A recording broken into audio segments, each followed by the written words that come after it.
Merci beaucoup, Frère Marie-Benoît. Père Marie-Benoît, c'est un des premiers pères qu'on a connus avec mon épouse en 89. L'époque où vous venez de quitter Cotignac, on s'est retrouvés à la Chef-Dieu. Le Père Frédéric Marie, qui est maintenant à Rotelier, à Rimont aussi.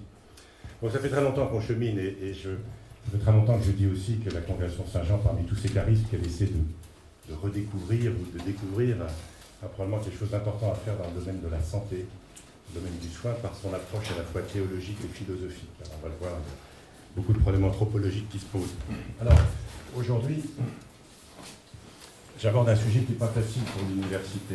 C'est un sujet qui est à la frontière entre le biomédical, qu'on connaît bien, que je connais bien, parce que je suis expert à la Haute Autorité de Santé, à l'Agence du médicament, et j'ai des responsabilités professionnelles et universitaires, et essayer de voir ce que signifie la médecine de la personne dans cette affaire. Donc je vais avancer humblement et assez factuellement en vous montrant ce que les initiatives qui sont prises, en particulier par les associations auxquelles je participe dans ce domaine, tout en restant très humble par rapport à la tâche qui nous attend.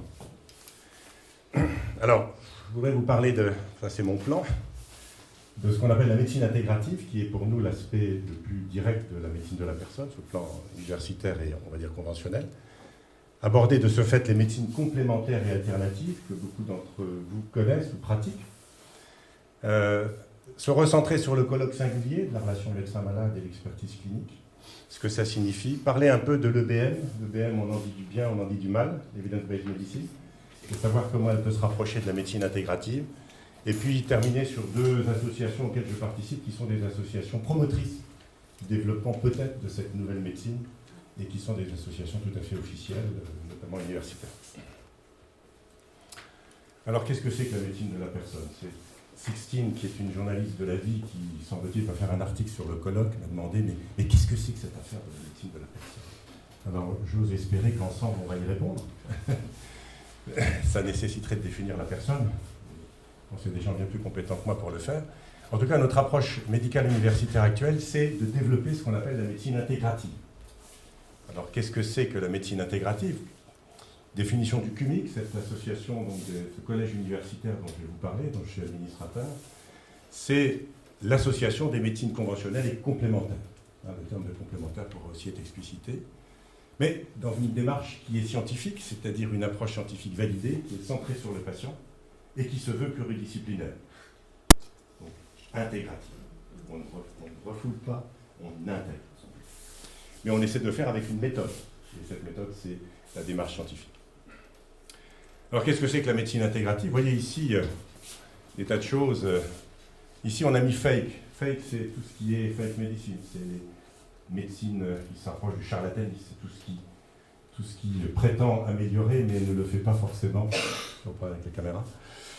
Ici, vous avez tout ce que nous connaissons bien en médecine. C'est des traitements biomédicaux sous autorisation de mise sur le marché. C'est tous les médicaments qui sont validés, autorisés, qui ont un rapport bénéfice-risque favorable, dont certains sont remboursés, et qui, là-dedans, il y a des médicaments, il y a des dispositifs médicaux, il y a toutes sortes de choses.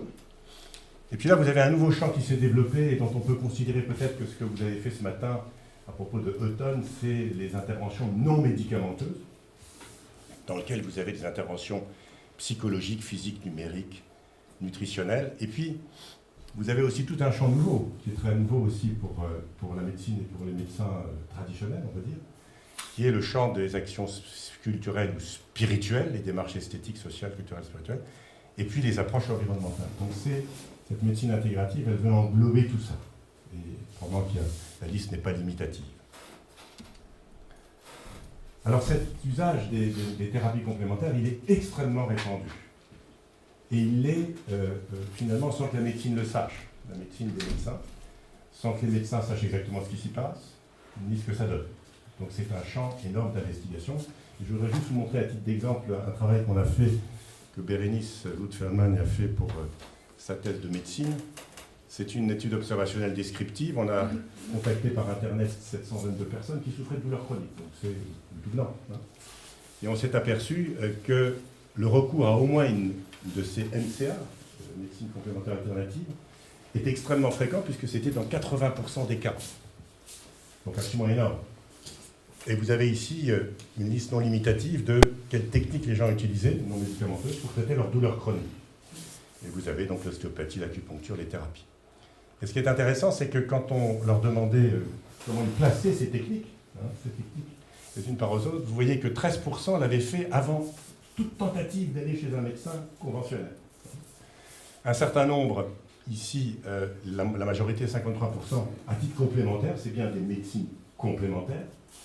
Ici, elles seraient peut-être alternatives, et on pourrait même dire ici, dans 33% des cas, à cause de la douleur qui n'était pas soulagée par les traitements habituels, une thérapie suppléante. On va vers cette notion de complémentaire, d'alternatif ou de supplément. Alors le problème, c'est que tout ça, c'est la face visible, mais la face cachée de l'iceberg, c'est l'utilisation massive qui est faite par les gens, souvent de leur propre porte-monnaie, qui financent eux-mêmes. Parfois, il y a des mutuelles qui remboursent. Et en fait, c'est extrêmement peu encadré par les lois de santé. Ici, vous avez un graphique qu'on voit très mal, mais peu importe. Vous voyez que là, ce sont les pays de l'Europe, de l'entité européenne, où il y a des lois de santé qui traitent de ces médecines complémentaires. Ici, c'est quand c'est dans la loi en général. Vous voyez qu'il y a l'Allemagne ici. Et puis tout le reste, dans la France, il n'y a pas de règlement. Il n'y a pas de loi. Il n'y a pas de réglementation dans l'enseignement. C'est le flou total. Donc c'est ça, c'est à ce flou, si vous voulez, que nous souhaitons en tant qu'universitaires remédier. Alors, néanmoins, ces médecines complémentaires, elles sont extrêmement vues, notamment par l'OMS, et vous voyez que l'OMS, dans sa politique 2014-2023, a déclaré « Il faut une politique reposant sur le savoir, elle est indispensable à l'intégration de la médecine traditionnelle et des médecines complémentaires ». La France, officiellement, adhère à cette démarche de l'OMS. Elle y adhère d'autant plus facilement et d'autant plus réellement que la stratégie nationale de santé, vous savez, qui a été promue par notre président, M. Macron, et par Agnès Buzyn lorsqu'elle était ministre de la Santé, c'est de soutenir et développer et encourager l'évaluation. Donc on est maintenant dans une phase de reconnaissance et on va passer dans une phase d'évaluation. Alors pourquoi est-ce qu'il faut évaluer? Pourquoi est-ce que c'est nécessaire? Parce qu'on est dans un problème de santé publique. On est dans un problème qui intéresse tout le monde. C'est une préoccupation pour la santé de chaque individu et du public en général. Ici, je vous ai mis Edvard Ernst, un Autrichien qui a beaucoup travaillé en Angleterre, qui est le meilleur spécialiste de l'évaluation de ces thérapies dans le monde. Il a publié des centaines d'articles. Et que nous avions invité à un congrès qui s'appelle l'ICEPS, qui avait lieu à Montpellier l'année dernière, qui aurait dû avoir lieu à Toulouse la semaine prochaine, et qui sera reporté pour les raisons que vous connaissez. Donc il faut évaluer. Alors, la question quand même essentielle, c'est est-ce qu'il y a une différence entre ces thérapies complémentaires et la médecine conventionnelle, les thérapies conventionnelles? Où est-ce qu'on peut la placer? Il y a un certain nombre de gens qui réfléchissent sur ce sujet. En fait, elle se distingue des traitements médicamenteux en médecine conventionnelle d'un point de vue à la fois conceptuel, réglementaire et d'évaluation. On a vu déjà l'aspect réglementaire, il n'y en a quasiment pas, et l'évaluation, elle est balbutiante. En fait, ces médecines complémentaires, elles s'inscrivent dans une vision holistique, globale de la santé, avec des objectifs de mieux-être qui sont prépondérants, le mieux-être, vivre mieux, n'est-ce pas? Alors que les pratiques conventionnelles s'inscrivent beaucoup plus dans une dimension biomédicale, traiter la maladie. Donc on voit cet aspect qui, finalement, est assez complémentaire. Alors elles revendiquent des effets non spécifiques, en sus des effets spécifiques, tandis que dans la médecine conventionnelle, on s'attache à démontrer qu'un traitement, une thérapie, elle est efficace sur quelque chose de parfaitement défini et précis, et que l'on peut mesurer. On peut mesurer facilement. Ça ne veut pas dire qu'il n'y a pas des effets spécifiques non plus que traite les MCA. Mais enfin, vous voyez que les différences sont quand même significatives. Alors, on pense toujours que tout ça, c'est considéré comme hérétique par la médecine conventionnelle. C'est faux. Parce que vous avez ici une personne que je vous présente, qui est Bruno Falissard, dont vous avez ici le pédigré. Bruno Falissard, c'est un directeur de l'INSERM, et c'est celui qui a coordonné la plupart des travaux d'évaluation qui ont été publiés par l'INSERM au cours des 5 dernières années. Au départ, c'est pas inintéressant à souligner, polytechnicien, médecin et psychiatre. Il n'est pas théologien, je crois. Et Bruno Falissard et son équipe en particulier sont intéressés à comment évaluer l'efficacité. Comment le problème de leur adéquation avec les méthodes conventionnelles? Est-ce que les méthodes conventionnelles qui testent le médicament, par exemple, c'est ce qu'on appelle l'essai contrôlé randomisé, ou les méta-analyses, je n'insisterai pas s'il y a parmi nous des personnes qui sont peu qualifiées, mais si vous voulez des explications, peut-être dans la discussion, on pourra y revenir. Est-ce que ces méthodes traditionnelles sont adaptées à la démonstration d'une efficacité de ces techniques qui ne visent pas le même objectif? Pas tout à fait le même objectif comme on l'a vu. Et donc il y a d'autres méthodes. Alors ça, c'est ce qu'on appelle des méthodes quantitatives, c'est démontrer la supériorité d'eux en utilisant des tests statistiques. En fait, vous avez d'autres études, d'autres méthodes, comme l'étude qualitative qui s'intéresse plus au pourquoi ou au comment, comprendre comment ça marche. Et donc, dans ces études, il y a beaucoup d'enquêtes auprès des patients. Donc, on sollicite l'avis des patients, et c'est une démarche qui est un peu différente. Et puis, on peut aussi exploiter les grandes bases. Si vous prenez des dizaines de milliers de gens qui utilisent tel ou tel traitement, par exemple, vous pouvez, en les interrogeant simplement, avoir une idée longitudinale de l'effet de ces traitements. Vous n'êtes pas forcément obligé, si vous avez beaucoup de monde, de comparer ça à, par exemple, un groupe qui prendrait un placebo, un traitement non efficace. Donc ce sont des méthodes un peu différentes. Et je voudrais juste vous illustrer ça sur un travail qu'une élève de Bruno Fabissa, qui s'appelle Josette Guéguen, qui a soutenu sa thèse d'université en 2017 à Saclay. Elle s'est intéressée à l'hypnose pendant la grossesse et l'accouchement. Grossesse et accouchement, ça parle à beaucoup d'entre nous, n'est-ce pas, et l'hypnose aussi. Et donc, elle a comparé les critères d'efficacité. Et c'est intéressant, parce que vous voyez qu'ici, on a les critères des études quantitatives, médecine conventionnelle, essais randomisés, puisque dans l'hypnose, on a des essais randomisés, on a des méta-analyses.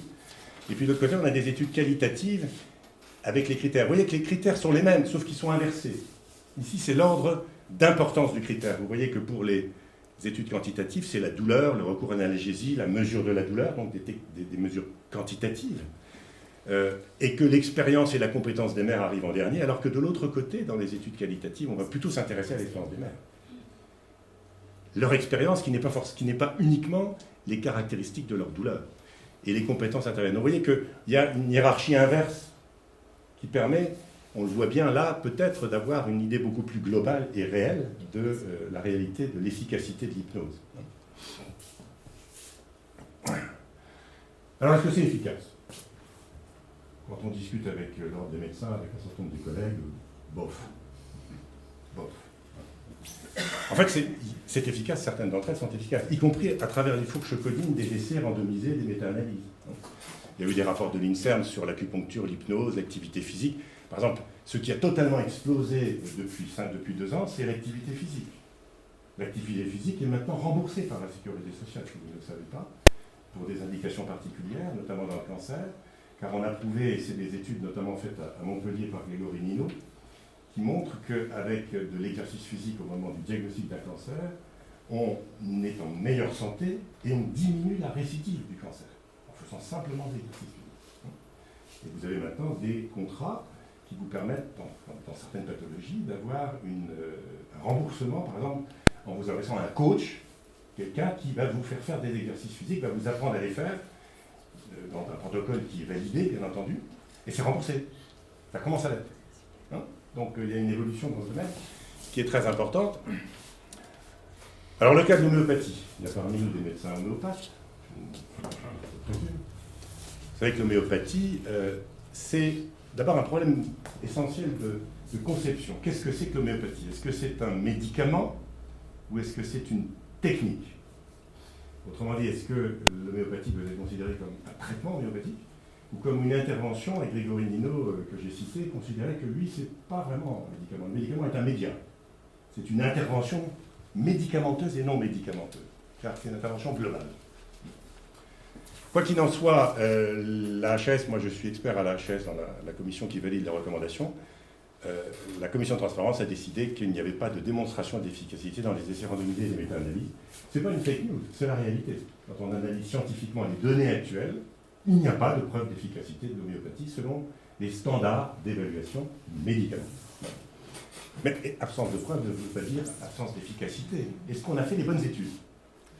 Et on s'aperçoit qu'on n'a pas forcément fait les bonnes études, et que les études positives ont été exclues pour des raisons méthodologiques la plupart du temps, que l'on pourrait peut-être corriger. Alors c'est pour ça que les associations dont je vais vous parler se sont regroupées pour créer un groupe homéopathique auquel on travaille. On aura une réunion la semaine prochaine par visioconférence, par l'intermédiaire du JETCOP dont je dirai un mot tout à l'heure, qui est d'essayer de voir si on pourrait approcher l'homéopathie sous un autre angle, et peut-être limiter aussi l'homéopathie et démontrer son efficacité dans des domaines précis où elle semble la plus efficace, et donc de changer le paradigme, que ça n'est pas une technique efficace.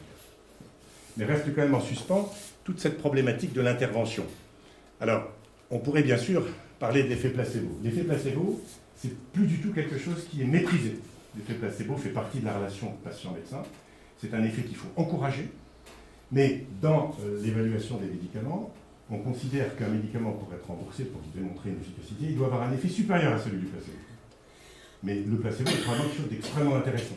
Et ce que l'on peut essayer de démontrer, par exemple, avec l'homéopathie, c'est que l'homéopathie est quelque chose de plus que simplement un effet placebo. Mais un homéopathe qui voit, je ne fais pas d'homéopathie, mais on a fait des travaux sur ce sujet et je suis en contact avec beaucoup de médecins homéopathes, quand il voit un patient, il le voit de façon extensive, très empathique, et probablement qu'il majore de façon très importante l'effet placebo d'une relation médecin-patient ordinaire. Donc c'est simplement tac, tac, tac, on va très vite, et puis ensuite après on précipite quelque chose. Alors, deuxième partie, c'est le colloque singulier. Le colloque singulier et l'expertise clinique. Pour moi, le colloque singulier, qui est le fait d'être en tête-à-tête avec son médecin, avec son praticien, son thérapeute, c'est le fondement de la médecine de la personne. C'est là que tout se passe, n'est-ce pas, c'est le sanctuaire de la relation médecin. C'est un sanctuaire parce que c'est un domaine qui est protégé, qui est confidentiel et qui a probablement une dimension sacrée. Pie XII disait vous êtes, vous les médecins, les ministres du corps. Nous sommes les ministres de l'âme.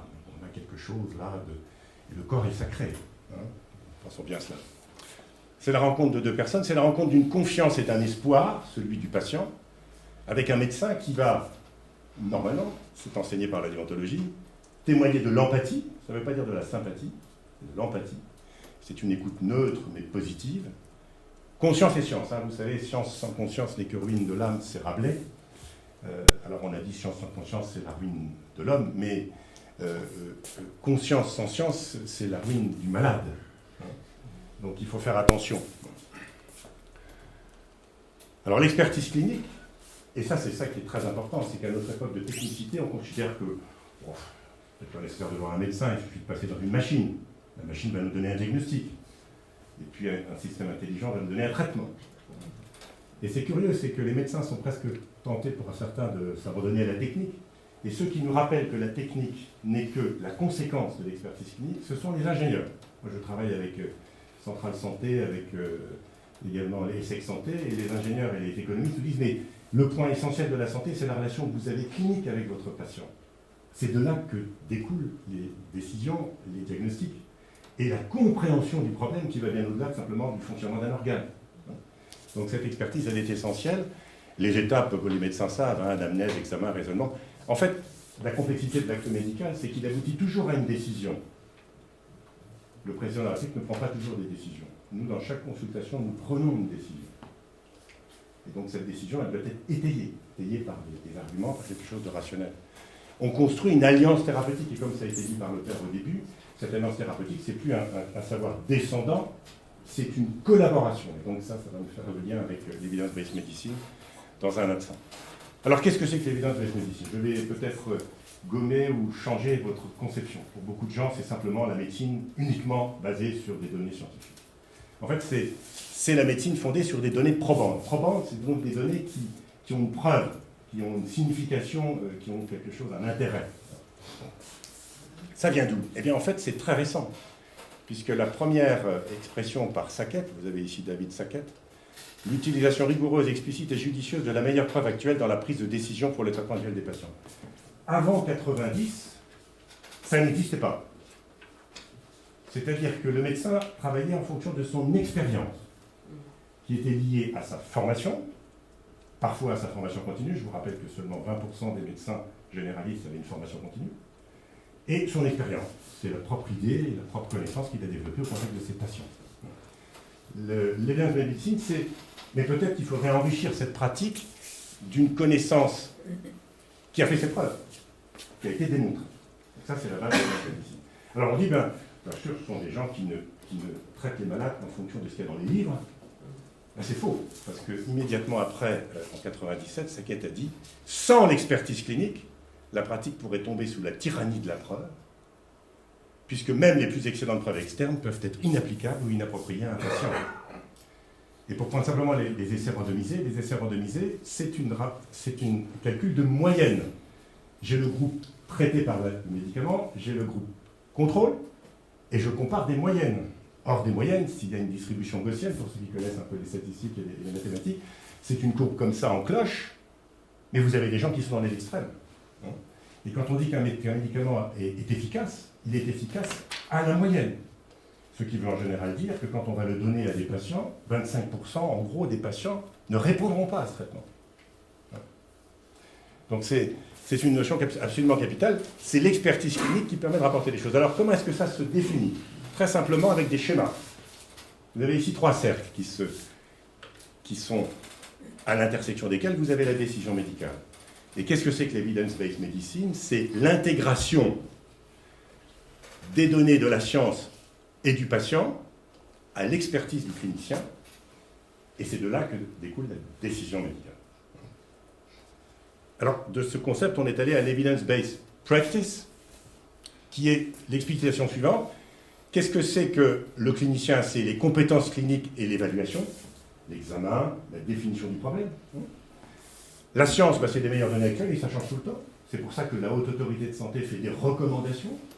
Elle actualise régulièrement. Elle dit, ben voilà, on a prouvé que telle chose est efficace. Donc on vous encourage à l'utiliser. Et pour le patient, qu'est-ce que c'est? Pour l'instant, c'est surtout les choix et préférences. On est dans un système démocratique, vous avez le choix entre la chirurgie ou un traitement médical. On va vous expliquer les avantages et les inconvénients de chacun, et vous allez choisir. Et docteur, moi je ne veux pas de traitement. Ah, bon. Il va falloir faire avec. Et il faut faire avec. On ne met pas la personne dehors, n'est-ce pas? Et donc tout ça, ça va aboutir à l'evidence-based practice. Vous voyez que la double ambition de l'EBM, c'est d'une part de produire des connaissances, avec une approche épistémique, avec des études de cohorte, donc des études de population, et c'est d'autre part produire des recommandations. Ça, c'est la partie pratique qui découle de la première, à partir du niveau de preuve. Et si vous regardez sur le site de la HAS, on définit les interventions en fonction d'un niveau de preuve qui va de A, une preuve très forte, c'est les essais randomisés de forte puissance ou les méta-analyses, à un C, c'est simplement l'observation, par exemple. Et puis on a encore après l'accord d'experts. Il faut quand même que vous sachiez qu'une grande partie des recommandations qu'on fait aux médecins ne sont basées que sur des accords d'experts. C'est-à-dire qu'il n'y a aucune validation scientifique. Par exemple, la kinésithérapie, la plupart des actes de thérapie manuelle, il y a des recommandations, mais il n'y a pas de preuve. Donc les experts, c'est leur expérience, disent il faut plutôt faire ça qu'autre chose, n'est-ce pas? Il y a un problème. Le premier problème que nous avons soulevé, c'est les données du patient. Est-ce que les données du patient se résument simplement à ses préférences? Elles peuvent varier d'un patient à l'autre, elles peuvent être fondées et parfois infondées. Et donc, en fait, toute la question qui se pose, c'est la singularité médicale d'un malade. Il a une singularité. Cette singularité, elle est probablement au-delà simplement de ses préférences.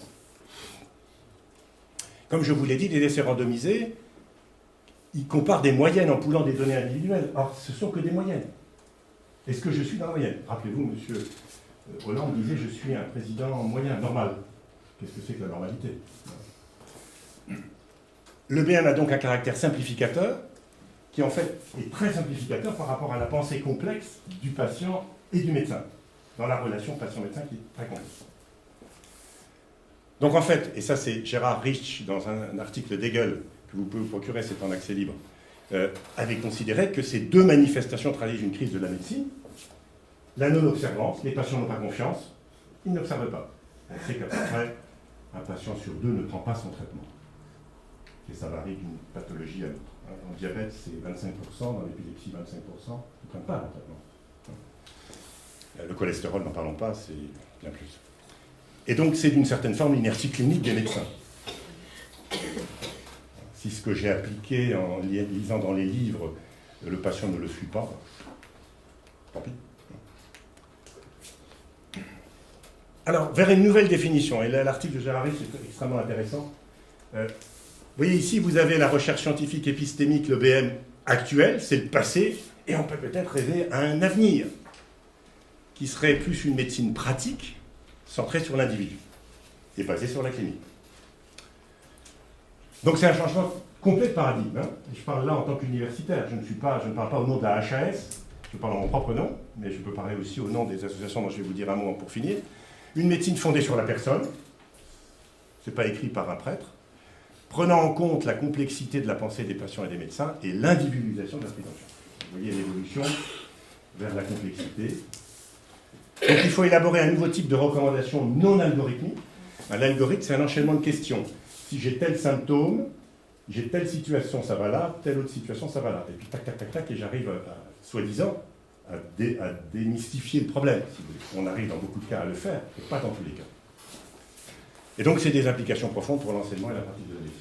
Donc, vous voyez, nous sommes en chemin. In process.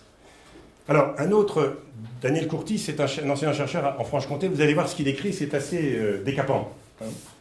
Si la biomédecine se voit assiégée par une kyrielle de thérapies complémentaires, c'est peut-être parce qu'elle a renoncé à penser l'humain autrement qu'au travers d'une trop exclusive vision réductionniste, moniste, des sens mécanistiques. Les neurosciences ajoutent à cette exclusivité. Certaines dimensions du sujet souffrant s'en trouvent ainsi exclues, de même que de vastes zones de recherche novatrices potentielles. Donc vous voyez, on exclut du champ de la recherche et du champ de l'expertise scientifique des choses qui pourraient être évaluées. Un philosophe est rationnel. C'est aussi une démarche scientifique. Soumise dès lors à une représentation tronquée et inadaptée de l'unité de la personne vivante, elle ne parvient guère plus à penser la nature exacte du psychisme et conséquemment de son accord avec le somatique. Donc Gérard Ritz, c'est quelqu'un qui travaille beaucoup sur la psychosomatique. Alors, ça c'est évidemment la cerise sur le gâteau, car qu'on le veuille ou non, l'être humain malade et souffrant n'est pas son organisme, son psychisme n'est pas son cerveau, et son cœur personnel, tout sauf une soupe biochimique. Ce sont les scientifiques qui écrivent ça. Alors nous pensons que la médecine intégrative peut peut-être être une solution. Il y en a probablement d'autres. On va avancer modestement. On va essayer de conjuguer efficacement traitements biomédicaux et médecine complémentaire. Alors, quelle différence? Ça permet de faire une synthèse. Les traitements biomédicaux, c'est ce qu'on appelle le modèle biomédical. C'est une approche physiopathologique, mécanistique. Je sais comment marche la maladie, je sais comment le virus attaque les cellules, je vais trouver un moyen d'empêcher qu'il attaque les cellules. C'est adapté aux maladies ayant un processus biologique identifié, cancer, infection, traumatisme, et comme dans le coronavirus, on ne sait pas trop comment l'attaquer, ben, évidemment, on n'a pas de traitement. Bon, il y en aura peut-être un. Donc le traitement de la maladie guérit le malade. Je guéris la maladie.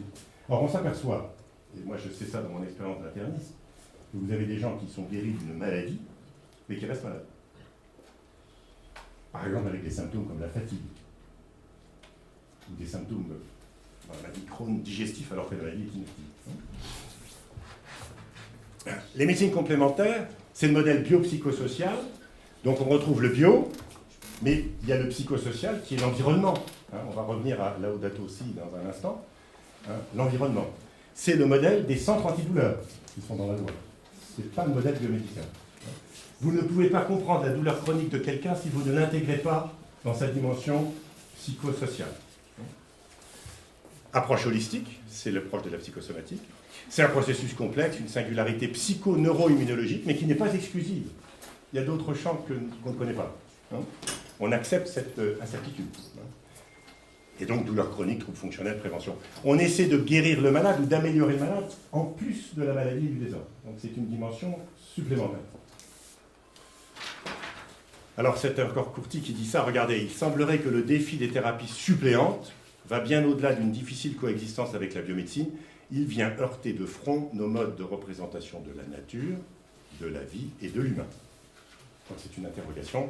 Est-ce que vraiment, avec ce que nous faisons, nous, dans la médecine conventionnelle, nous approchons vraiment l'humain dans sa réalité profonde, et dans le problème de sa santé?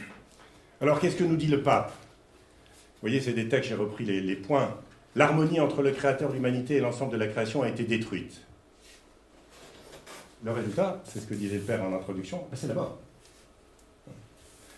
Comme résultat, la relation harmonieuse à l'origine de l'être humain et la nature est devenue conflictuelle. Le saint franciscain, évidemment, c'est saint François, nous enseigne que toute créature porte en soi une structure proprement trinitaire, si réelle qu'elle pourrait être spontanément contemplée, si le regard de l'être humain n'était pas limité, obscur et fragile. Voilà des termes qui sont difficiles, mais qui sont à mon avis extrêmement intéressants. Il nous indique ainsi le défi d'essayer de lire la réalité avec une clé trinitaire. Peut-être, je parle en tant que chrétien, catholique, si on approchait cette dimension trinitaire, on gagnerait peut-être beaucoup dans le domaine de l'amélioration de la santé et du bien-être des gens. Il y a aussi quelques pistes, on pourrait en discuter par des scientifiques. Alors attention, hein, pas de progrès médical sans recherche scientifique, hein, pas de reconnaissance de prise en charge sans démonstration d'efficacité. La tradition n'est plus suffisante pour revendiquer la pratique. L'homéopathie, pour faire très simple, était le seul médicament à l'Agence nationale du médicament où j'ai travaillé pendant 10 ans, qui n'avait pas besoin de prouver son efficacité pour être discuté, parce qu'on considérait que ce n'était pas dangereux, et donc que le rapport bénéfice-risque était positif. Hein, ce rapport bénéfice-risque. Et ça a changé, puisque on a dit il faut prouver l'efficacité. Faire évoluer les méthodes d'évaluation, donc il faut, comme je vous ai dit, essayer de trouver des méthodes plus adaptées. Je vais bientôt finir. Développer une médecine intégrative EBM et développer l'interdisciplinarité. Alors, vous voyez que le pape ne contredit pas le progrès technique. La crise écologique est l'éclosion ou une manifestation extérieure de la crise éthique, culturelle et spirituelle de la modernité. Nous ne pouvons pas prétendre soigner notre relation à la nature et à l'environnement sans assainir toutes les relations fondamentales de l'être humain. Alors, je termine sur le CUMIC et le GETCOP brièvement. Donc, qu'est-ce que c'est que le CUMIC? C'est un collège universitaire des médecines intégratives et complémentaires, dont moi je suis administrateur, qui a été créé pour être l'interlocuteur donc, des pouvoirs publics, des instances universitaires. Il y a que des universitaires, mais de champs très très différents. Hein. Il n'y a pas que des médecins dans cette affaire. Vous voyez la répartition nationale, c'est à peu près bien réparti. Il y a des gens à Angers, par exemple. Hein. Ici, vous avez le bureau avec Jacques Kopferschmidt, qui est un interniste réanimateur de Strasbourg. Vous avez donc un certain nombre de médecins, avec des médecins et des non-médecins, avec des spécialités très différentes. Les missions, elles sont importantes. Promouvoir et encadrer les enseignements et les formations universitaires. Promouvoir dans le domaine de la santé la recherche et l'innovation. Encourager l'innovation en recherche méthodologique. Développer des études médico-économiques. Et lutter contre les iatrogénies. Un des intérêts des médecines complémentaires, c'est qu'elles ont peu d'effets secondaires. Et donc, chez certains patients, elles sont peut-être plus indiquées que d'autres, hein, comme première approche.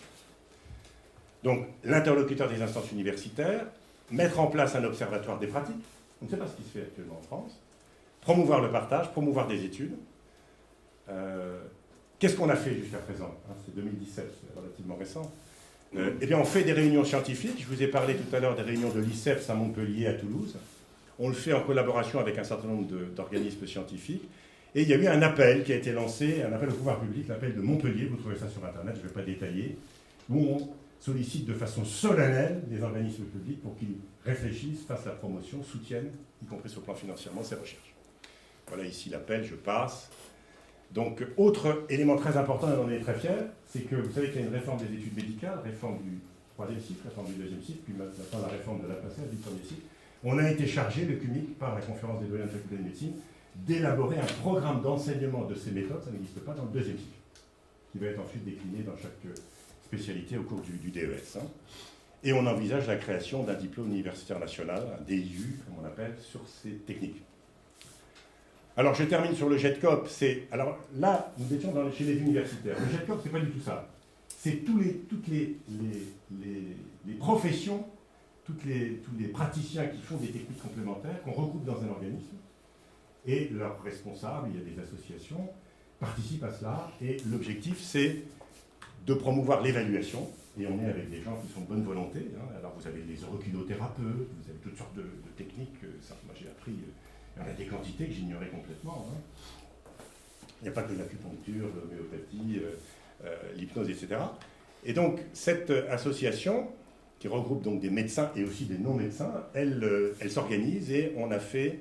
Alors ici, vous avez les têtes, hein, le trombinoscope. Là, par exemple, vous avez une dame, Madame Buisson, qui représente l'association des patients qui ont une maladie de Crohn. Ici, vous avez Fernand Vicari, qui est un vieux copain qui a 80 ans et qui ne fait pas, qui est le rédacteur en chef de Hegel. Si vous voulez avoir des articles scientifiques dans ce domaine d'interface, vous allez sur Hegel, c'est en accès libre sur Internet. Voilà, il y a Philippe Hartmann travaille à l'OMS, Jacques Kopferschmidt et puis François Paye, c'est un collègue thérapeute et addictologue de Nancy. Alors on a fait un congrès sur le sommeil à Metz l'année dernière, et donc on a fait venir tous les chefs de file des techniques qui prétendent avoir une efficacité sur les troubles du sommeil. On les a écoutés, c'était intéressant. Il y a eu des conclusions de tout ça et c'est aussi accessible sur Internet. Alors, pour finir, le livre blanc. Le livre blanc, c'est une réflexion globale sur les défis des thérapies. On est en train de rédiger ce livre blanc, c'est pas facile, hein, parce qu'il y a des tas d'oppositions, y compris entre praticiens de telle ou telle technique, pour essayer de promouvoir et de montrer ce qui est démontré. Alors, je conclus. Donc, la médecine de la personne se développe principalement dans les universités françaises dans le concept de médecine intégrative.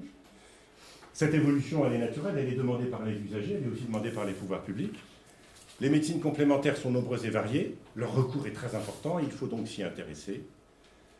Les pratiques non conventionnelles à visée thérapeutique ont des différences avec les traitements médicamenteux, j'ai essayé de vous le démontrer.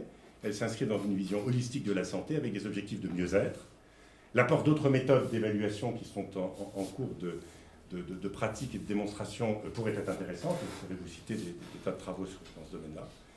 Le CUMIC, je vous l'ai présenté, donc c'est quelque chose qui est important, puisque maintenant il y a une reconnaissance officielle.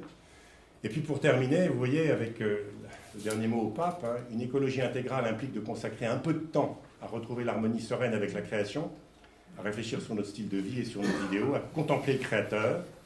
Au cœur de ce monde, le Seigneur de la vie continue d'être présent, et son amour nous porte toujours à trouver de nouveaux chemins. Voilà, je vous remercie de votre attention.